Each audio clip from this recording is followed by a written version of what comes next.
تشکیلات کی وجہ سے استاد واحد قمبر کے نام سے جانتی ہے۔ 1970 سے میرے والد ایک سیاسی کارکن اور رہنما کی حیثیت سے بلوچ قوم کے حقوق کے لیے اپنی آواز بلند کرتے رہے ہیں۔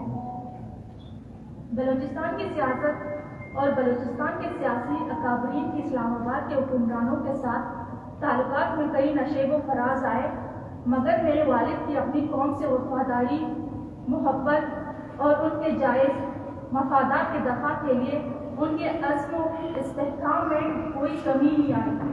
شاید یہی وجہ ہے کہ وہ ہمیشہ پاکستانی حکمرانوں کے لیے ایک ناپسندیدہ سیاستدان رہے ہیں۔ ریاستی اداروں سے ہمیشہ انہیں خطرہ رہا ہے۔ 14 مارچ 2007 کو پاکستان کے خفیہ اداروں کے اہلکاروں نے پولیس کی مدد سے ان کے دوستوں کے ہمراہ گرفتار کر کے 9 مہینے تک جبری گمشدگی کا نشانہ بنایا۔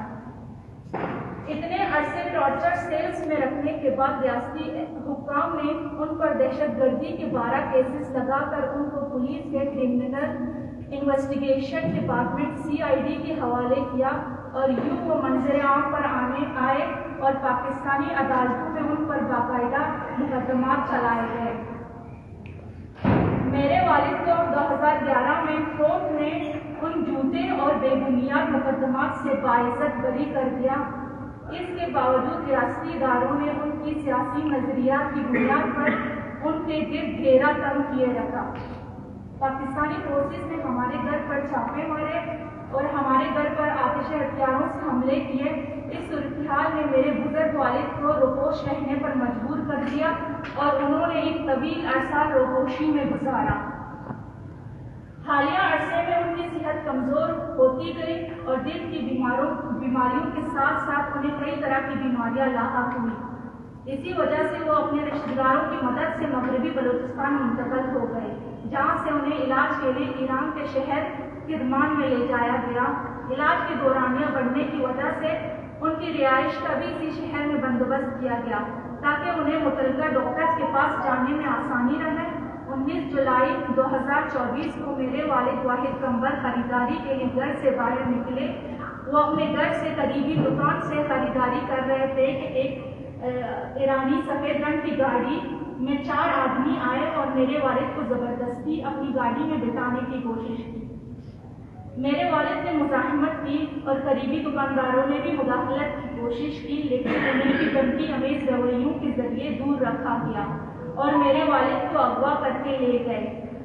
چونکہ وہ کرمان میں ایک اجنبی تھے، اسی لیے بھی مقامی لوگ جو اس واقعے کے چشمدید گواہ ہیں اس صورتحال کو سمجھنے سے قاصر رہے۔ تاہم انہوں نے فوری طور پر میرے والد کے گھر میں اطلاع دی اور ساری صورتحال بیان کی۔ وہاں ان کے خیرخواہوں نے مختلف ذرائع سے انہیں تلاش کرنے کی کوشش کی، لیکن ان کا کوئی سراغ نہیں ملا۔ اب اس بات میں شک کی گنجائش نہیں ہے کہ انہیں پاکستان کے خفیہ اداروں نے اپنے ایجنٹس کی مدد سے تلاش کرنے کے بعد اغوا کر کے پاکستان منتقل کیا ہے اور یہاں وہ کسی خفیہ قید خانے میں رکھے گئے ہیں۔